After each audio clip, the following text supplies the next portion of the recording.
Okay, Scarlett, if I had to grant you one wish, a question to someone here in this audience, what would that question be and who would that person be?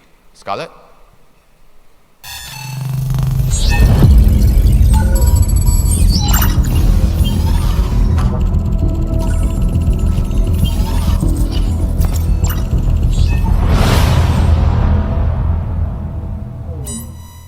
May I please have the honor of posting a question to YB Dengkul Zafrul, the Minister of Investment, Trade and Industry, Malaysia. So you want us to politely invite Tengku Zafrul back on stage from earlier. YB Zafrul, do you care to indulge Scarlett in her one question? Mic for you, sir. Thank you. Looks like the Standard Chartered chat AI, is it? There we go. All right. Not Scarlett. very smart. Chose the wrong guy. Anyway, I left my phone there. Let me check the chat GPT to get the answer. There we go. We have our own chat GPT. All right, Scarlett, ask your question. YB, with the latest development in global tariffs and the looming risk of a global trade war, could you share your views on the impact this may have on the country's trade and investment? Scarlett, can you repeat that question? No, just kidding. Well, YB, with the latest development in global tariffs and the looming risk of a global trade war, could you share your views on the impact this may have on the country's trade and investment? Okay, so it's working. It's real. It's a real AI. It's real AI. It's a real AI. Okay, well, first of all, thank you. I wish you chose someone else, but never mind. And I'll try and answer as best as I can, mindful that I think I see the US ambassador here.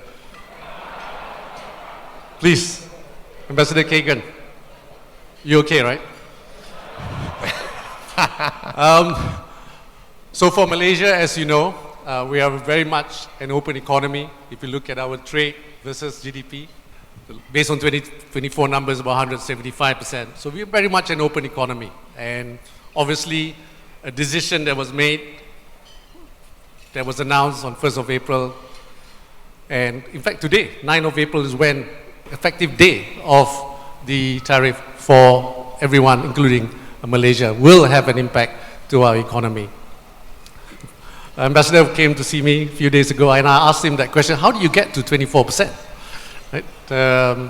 And from my understanding, if you look at the formula, we got 24% because of the 47% number derived from deficit of 25 billion, and you divide it by our export. Our export to the US is about 200 billion ringgit. That's about 74 billion US dollars. So that's how we get 47%, and times 0.5 or divide by 2, you get 24%. So the question here is, what will the impact be to Malaysia? And like I said, we're very much an open economy. We are a major exporter to the US. If you look at Malaysia, what do we export to US? We export mainly electrical and electronics, E&E. And we have the E&E boys here. Actually. Yeah, the E&E boys are here. Yeah. And I put them on the same table as Ambassador K. Yes, please tell the ambassador. In fact, for those of you who may not know, you may think that China is our largest export market, but actually US is a larger export market than China. 60% of that export to US is E&E.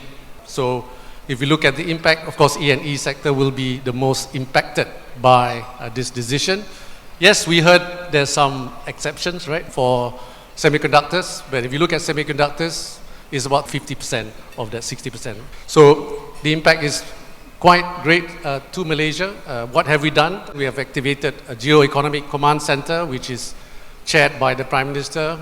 We've activated the War Room, the Task Force, and more importantly, we are also engaging the industries. Some of you are in this room. We have engaged many of the players who are affected, and we hope that more will come forward to share with us your views, your ideas on how we navigate this. So for Malaysia, we are lucky in a way. We are strong economically.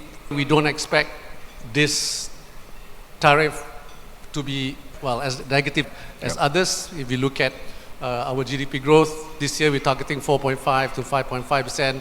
You know, Standard Chartered, your economists also expect 1 to 2%. 1% impact. 1% impact, and consensus about 1 to 1.5%. So I think we can navigate this for the year 2025. Lastly, as I said, Malaysia, we are engaged with many other countries, and we are engaged with many other economic blocs. And for us, our decision is not to retaliate. We would like to engage the US and discuss on how do we move forward. And what's important is that at the end of the day, Malaysia is a country that still believes in the principles of multilateralism. We believe in global trade. We believe in free trade.